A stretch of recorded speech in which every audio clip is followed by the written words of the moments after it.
Hello welcome. मैं हूं ज्योति। आप देख रहे हैं चुनावी समर, जहां पर एक और ताजा अपडेट के साथ हम हाजिर हैं। बढ़ती महंगाई पर शिवसेना ने मोदी को दिखाया उनकी नाकामी का आईना।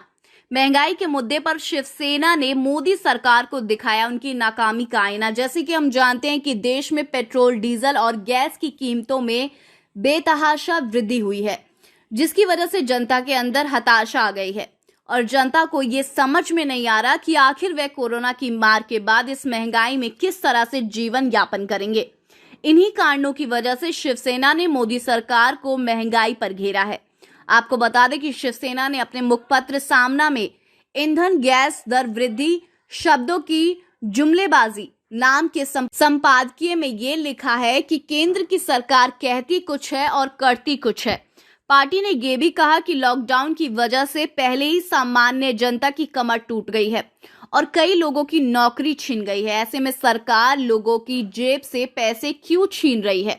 शिवसेना ने यह भी कहा कि केंद्रीय बजट में सरकार ने पेट्रोल डीजल पर कृषि उपकर लगाया, लेकिन इससे महंगाई बढ़ेगी।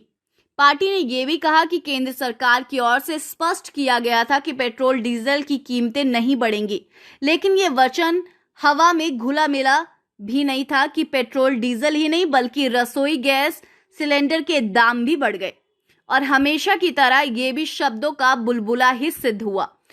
शिवसेना ने ये कहा कि रसोई गैस की दर में वृद्धि का क्या सरकार के पास कोई जवाब है। पार्टी ने ये भी कहा कि सबसे गंभीर बात यह है कि रसोई गैस सिलेंडर महंगा और व्यावसायिक गैस सिलेंडर सस्ता, यानी कि रसोई गैस सिलेंडर सीधे 25 रुपए महंगा हो गया तो व्यावसायिक गैस सिलेंडर की कीमतें 5 रुपए सस्ती हो गई। शिवसेना ने यह भी कहा कि लॉकडाउन के कारण पहले ही सामान्य जनता की कमर टूट गई है और कई लोगों की नौकरियां छिन गई हैं। वहीं जिनकी सुरक्षित हैं पर भी नौकरी जाने की तलवार लटक रही है। इसके अलावा कई लोगों की तनख्वाह में कटौती हो रही है। शिवसेना ने यह भी कहा कि ऐसे समय में अगर सरकार आम जनता की जेब में कुछ डाल नहीं सकती तो कम से कम जितना कुछ शेष बचा है उसे भी ना छीने। इस तरह शिवसेना ने महंगाई के मुद्दे पर मोदी सरकार को पूरी तरह से बेनकाब कर दिया है।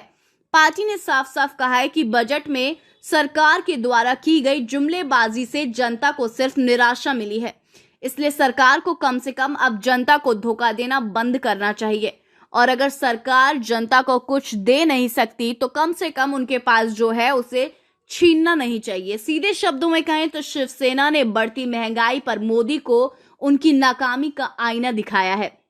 उनके राज में जनता की खुशहाली पर एक तरह से ग्रहण लग गया है। तो इस पर आपकी जो भी राय है आप प्लीज कमेंट सेक्शन में लिखें। Thank you so much. Keep watching today's for more news.